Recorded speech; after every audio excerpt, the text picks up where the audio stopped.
एक गांव में दो पड़ोसी थे जो बचपन के अच्छे मित्र भी थे, जिनका नाम रामलाल और मुन्नालाल था। दोनों स्वभाव से काफी भिन्न थे। रामलाल बहुत धार्मिक था और भगवान को बहुत मानता था, वहीं मुन्नालाल कर्म में विश्वास रखने वाला बहुत मेहनती व्यक्ति था। दोनों की आर्थिक स्थिति ज्यादा अच्छी नहीं थी। एक बार दोनों ने मिलकर अपनी परिस्थितियां बदलने के लिए भागीदारी में थोड़ी जमीन खरीद। उनका विचार था कि इस जमीन में वह अच्छी फसल उगाकर उसको बेचेंगे और अच्छा धन कमाएंगे। अब समय था फसल पाने के लिए खेत में मेहनत करने का। मेहनती मुन्नालाल खेत में काफी ईमानदारी से मेहनत करता, लेकिन रामलाल खेत से दूर ही रहता और मंदिर में जाकर भगवान से अच्छी फसल की उपज मिले इसलिए पूजा प्रार्थना करता।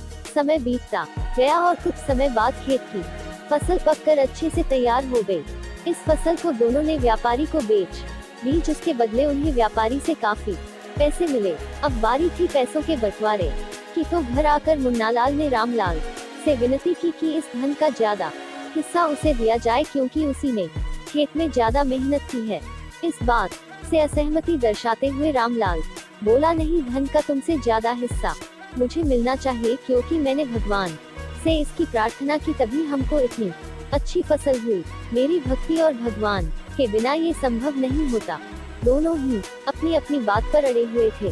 वह दोनों इस बात को आपस में नहीं सुलझा सके। धन के बंटवारे के लिए दोनों गांव के सरपंच के पास पहुंचे। सरपंच ने दोनों की सारी बात सुनी और उन्हें पता चला कि असली हकदार मुन्नालाल है। फिर भी रामलाल की गलतफहमी दूर करने के लिए सरपंच ने दोनों को ही एक बोरा चावल का दिया, जिसमें काफी ज्यादा कंकड़ मिले हुए थे। सरपंच ने दोनों से कहा कि कल सवेरे 7 बजे तक तुम दोनों को इसमें से चावल और कंकड़ अलग करके लाने हैं। कल तुम दोनों के चावल देखकर ही मैं फैसला करूंगा कि इस धन का बड़ा हिस्सा किसको मिलना चाहिए। मुन्नालाल और रामलाल चावल की बोरी लेकर अपने घर चले गए। मेहनती मुन्नालाल ने रात भर बिना सोए चावल और कंकड़ को अलग किया, लेकिन रामलाल चावल की बोरी को लेकर मंदिर में गया और भगवान से चावल में से कंकड़ अलग करने की प्रार्थना करके सो गया। अगले दिन सुबह मुन्नालाल जितने चावल और कंकड़ अलग कर सका उसको ले जाकर सरपंच के पास गया, जिसे देखकर सरपंच खुश हुआ। रामलाल वैसी की वैसी बोरी को ले जाकर सरपंच के पास पहुंच गया। सरपंच ने रामलाल से कहा कि दिखाओ तुमने कितने चावल साफ किए हैं। रामलाल ने कहा कि मुझे अपने भगवान पर पूरा भरोसा है कि उन्होंने सारे चावल साफ कर दिए। जब उसकी चावल की बोरी को खोला गया तो उसमें चावल और कंकड़ वैसे के वैसे ही थे। सरपंच ने रामलाल को समझाया कि भगवान भी तभी सहायता करते हैं जब तुम मेहनत करते हो।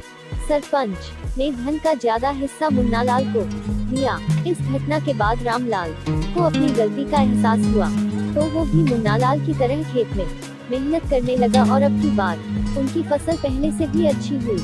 इस कहानी से हमें यह सीख मिलती है कि हमें कभी भी सब कुछ भगवान भरोसे नहीं छोड़ना चाहिए। भगवान हमेशा उसका साथ देते हैं जो कर्म करना नहीं छोड़ता, इसलिए हमें किसी भी क्षेत्र में सफलता पाने के लिए जरूरी मेहनत करनी ही चाहिए।